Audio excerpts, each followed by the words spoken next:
It's another delicious day here in the Let's Make Food from Food Kitchen, and today I'm going to make a quick snack, a Margherita Flatbread Pizza. And the recipe that I'm making, I'm actually cutting it in half to make a small one because today it is just a snack. The recipe in the link down below is for a larger flatbread, so just keep that in mind if you're making this, that the recipe is for one that's basically double this size. Also, I'm going to put a link down below on how to make this flatbread, which I made yesterday. So let's get started. The first thing I need is some olive oil and some garlic, and that's what we're going to baste our flatbread with. So I'm just going to squeeze one garlic clove right in there. Okay. And then I'm just trying to get a little bit of space here. I'm going to stir that up. Not that it matters too much because I'm just going to put it all on there, and then I am going to work it all the way around to the edges. Going to use all of it here. Okay, I want to spread that garlic around. Okay, good. Now, I want to, and this is optional, I don't even have it on there, but I'm going to sprinkle just a tiny bit of kosher salt on top of that oil. Okay, and that was just a little tiny bit. Sliding this over, I need a couple of, I'm just going to cut the end off this way, like super thin slices of tomato. And I mean as thin as you can get them, because this cooks quickly, and the tomatoes, if they're too thick, will not cook. And of course, a margherita pizza is better in the summer because tomatoes are fresher, they taste better, they're in season.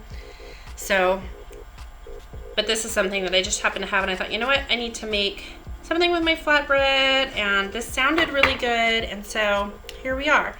So I'm just taking a couple of really thin slices to put on my flatbread. There we go. And it's just not a lot, okay? There we go.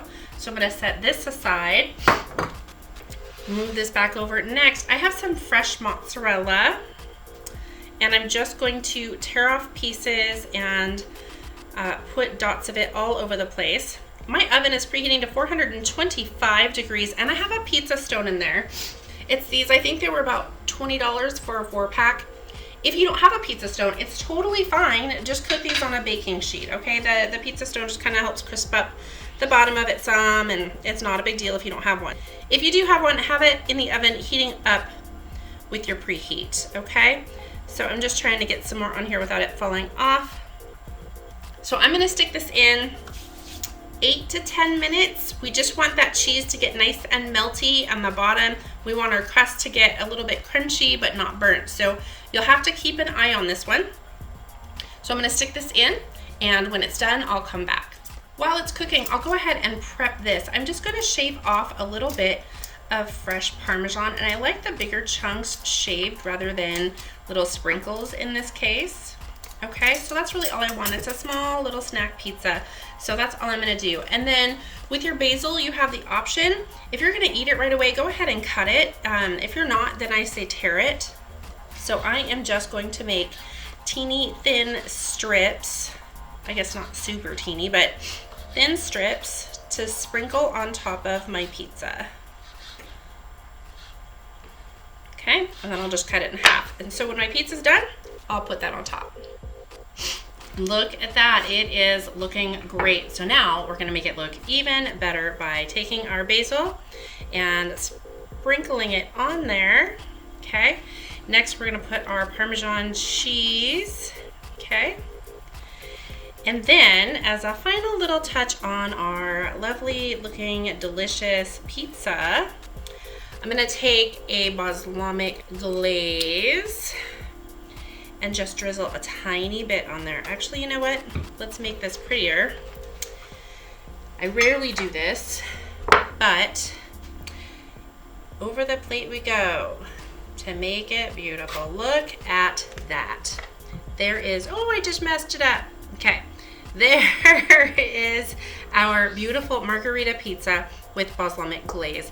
beautiful, smells great. I'm gonna let it cool for just another second before I bite into it. It's gonna be great. Okay, just so we're very clear, I'm not usually a cut it and fork it kind of pizza gal. I am just going to cut off a little piece, partly because it's still so hot. Okay, and pick it up. It's still nice and hot, crispy, where the cheese has kind of come over the edge, which is, I love that. I love crispy fried cheese.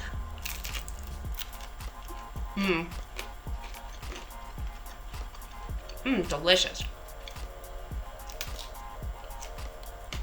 What a delicious snack. Is there something you'd like to see me make? Tell me what it is down below in the comments. Have you subscribed to my channel yet? If you have, thanks so much. If you haven't, would you please consider doing so and clicking that like button. Thanks for joining me today for another kitchen adventure. From my kitchen to yours, let's make food from food. That's one boy.